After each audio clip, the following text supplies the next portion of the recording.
Yağmurlu bir Kasım günü. Cebimde ıslanmış bir mektup.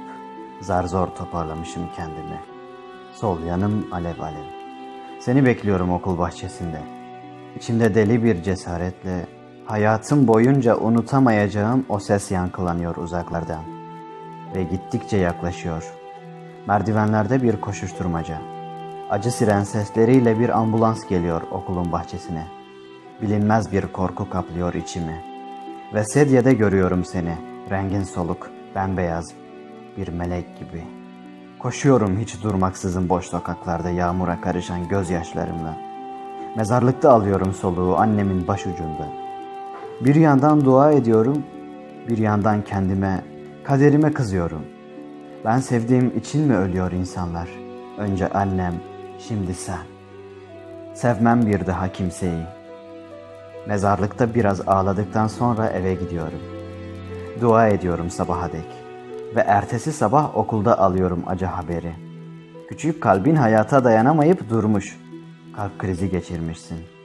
Ve melek olmuşsun. Şimdi yıllar geçti. Hala aynı mahalledeyim. Evlendim, çocuklarım oldu.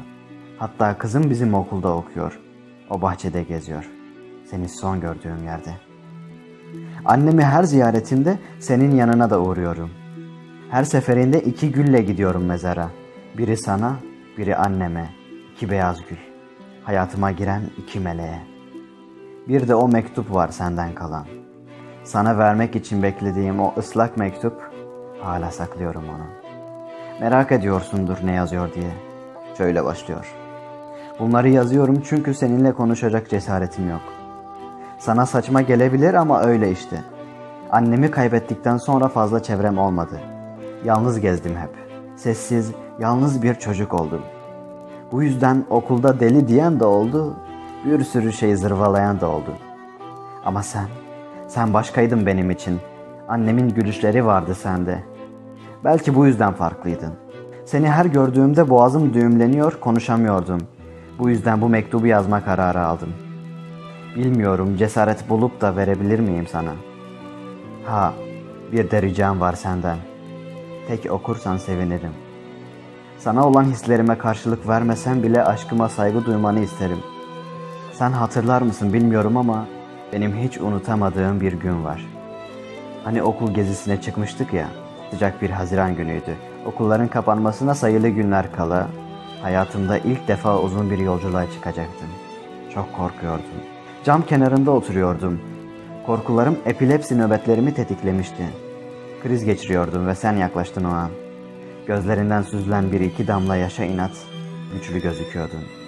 Elini saçlarıma atıp kulağıma fısıldadın. Ölmek için çok küçüksün, lütfen yaşa dedin. Boynuma, yüzüme kolonya sürüyordun. Öğretmenler dahi panik olmuşken sen o minicik kalbinle, minnacık ellerinle bana şifa olmuştun. O gün aşık olmuştum sana. Evet, sana aşığım, yazıyordu o mektupta. Bak ben hala yaşıyorum. Bak hala ölmedim. O gün o minicik ellerini tutup sana şifa olamadım. Ölmek için çok küçüksün diyemedim. Sanki sen doğaüstü güçlere sahiptin. Sanki orada bütün gücünü bana verip beni hayata döndürdün. Sanki bu yüzden, benim yüzümden yorgun düştün.